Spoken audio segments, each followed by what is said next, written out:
is going on, everyone, and welcome to Kart 63. My name is Ben. Thank you very much for stopping by. If you didn't mind hitting a like on this video, possibly subscribing to the channel, that would be fantastic. I'm finding myself with a lot of time. I'm not currently racing because I am prepping for the Grand Nationals, which is coming September 16th, something like that, Hunterstown, PA this year. And my garage is a freaking mess. There is a pile of tires here. There's cart here. There's cart there. There's pipes there. There's tires there. There's surfacer there. There's tools everywhere. It's...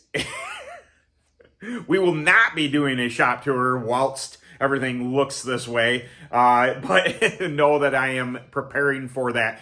That being said, it kind of got into my brain a little bit as I'm prepping for all this. You know, I'm not quitting UAS.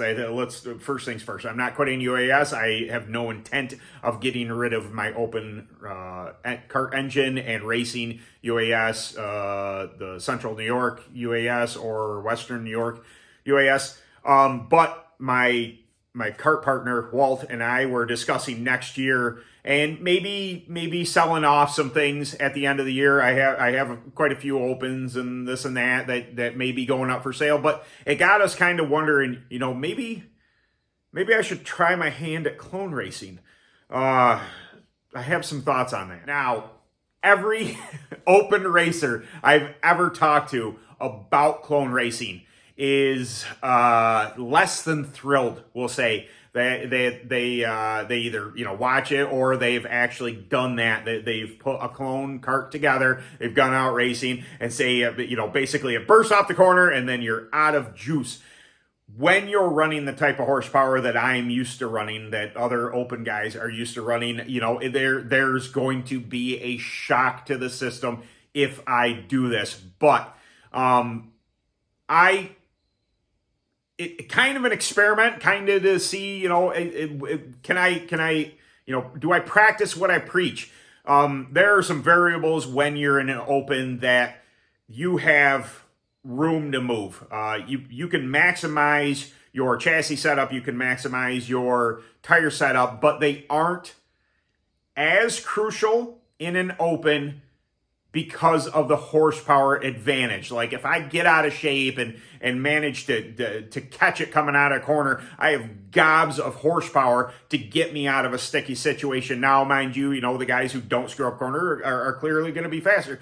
But, you know, from my observation, watching racing, you know, talking to a lot of you, talking to people at the track, some of my friends that do race clone, there's a razor's edge that you're trying to navigate with a clone because you cannot spare roll speed. You cannot spare corner speed. It has to be on. Your tires have to be precise when you get there. You have to, you know, if I happen to go out on my open and I, you know, a preferred Duro would be 45 durometer and I happen to be running a 40 durometer, I'm not junk. I may, you know, blister my right rear a little bit more than the 45 would, but I'm not junk.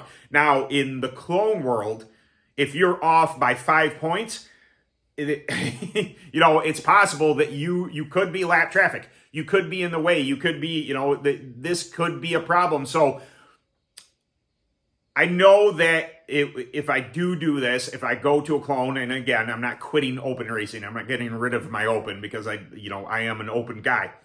But I like the challenge.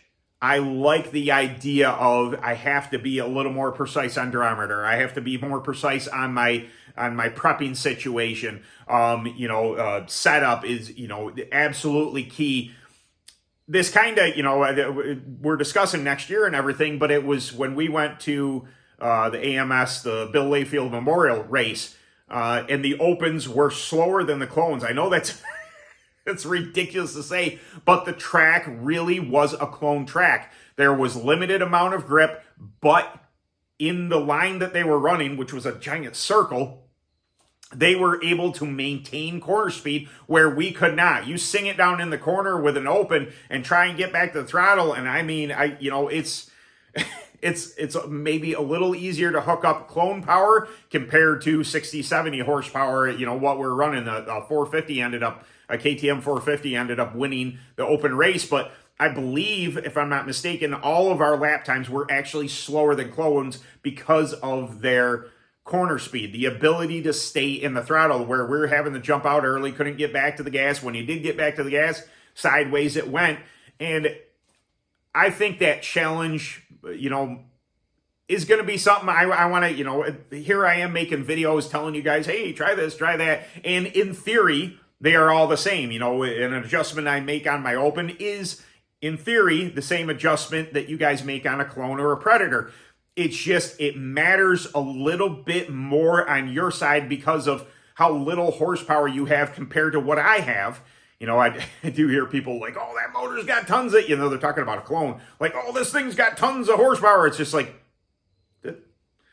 did you say tons of horsepower in a clone? Now, I know what they mean. I know that a good running engine, when I was running KT100, which is, you know, give or take 18 horsepower, a good running KT, you can feel it. You can feel that surge. You can feel that power. Now, it's nowhere near, you know, what I'm running in my 270cc, the Bama here. It's nowhere near the power, but I could tell what they're talking about. Even that dip in power, even though a KT is a little more powerful than a clone, I could tell that surge of power. I could tell, you know, that it made a difference. And you had to be a little more precise with the KT, or else you did give up corner speed. If I wasn't Johnny on the spot with when I got back to the gas coming off the corner at Paradise Speedway, I would get past. Somebody would get a run on the high side. Somebody could do something with me. And, you know, honestly, back then, I remember comparing lap times a little bit on a real good night when the track was really, really good, that the clone times were not that far off a KT100, even though the KT100 has a bit more horsepower. We were having to lift, you know, specifically to get the things to pivot, or, you know, I guess you didn't have to lift if you wanted to, you know, I always like the lift in a two-stroke. It makes them, you know, take a gulp of air and cool themselves down. You don't need to nuke those things. Anyway,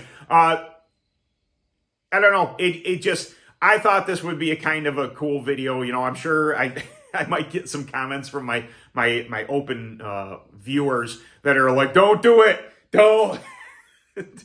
Do not go clone racing, Ben. You don't know what you're getting yourself into. I'm not diving headfirst into it, but, you know, there's tracks around here, and there's 3-4 guys that run, you know, down at AMS locally in the open class. And yeah, I could go down there. It's an hour from me. Cool. There's not really an open class anywhere besides the UAS in my neck of the woods, but there's Champion Speedway. There's, you know, and AMS and a bunch of other tracks that I could venture out to, that I could experience, you know, this type of racing, to give myself that knowledge. You know, it's been a really, really long time since I've been in a kart with that type of horsepower, and where it's going to be that critical for me to be Johnny on the spot with my setup, with my tires, with my prep. It's not that, you know, all that stuff is, you know, not used in UAS. It's just not as critical, I think. Like the concept of not running the same set of tires on a night at a track. Like if you're running Burris, and some of the fast guys do not run the same set of tires after they've run them once. Blows my mind. I'm like, oh, if a set of tires works on my open, I tend to run them the rest of the night, or, you know, thereabouts, depending on how I read the track come feature time. But you know, when I won at Champion, I was on the same set of tires all night long. I made some adjustments, some air pressure adjustments, a cross adjustment, these type of things in order for it to handle better, but I was on the same set of tires. So it makes me wonder. It's like, man, how, you know, how is my Burris game?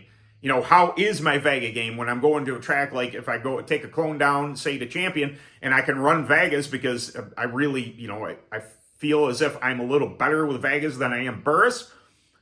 How is my Vega game in that realm? You know, how good is my Burris game when I go to a place like AMS, and the, you know, the track rule is that you run Burris tire? This all, you know, it just kind of comes to me, and I wondered if, you know, if anybody else considered doing this. You know, it usually, You start off in Predator or Clone, and then you kind of graduate up to UAS or open, racing in general. But to go back down, and in itself, could going down to it, I don't, obviously I'm not talking down to clone racers. It's all racing. It's all great to me. But could going down to a lesser horsepower kart hone my skills even better, that I could translate that into my open? These are, if you've ever wondered what I think about at work while I'm sanding Bondo, I'm just going along, or I'm priming something, where my brain goes, it goes into stuff like this. It goes into this channel. I think about these things during the day because, sand the Bondo.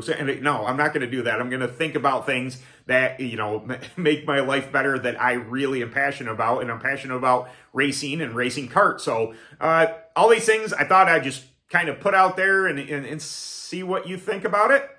Not that I need anybody's permission, but anyway, if you see me selling some stuff at the end of the season, this is in discussion. We may be not moving on from open air racing, maybe paring down a little bit, but the concept of buying a clone and going clone racing has come across my lips quite a few times now, and I'm curious.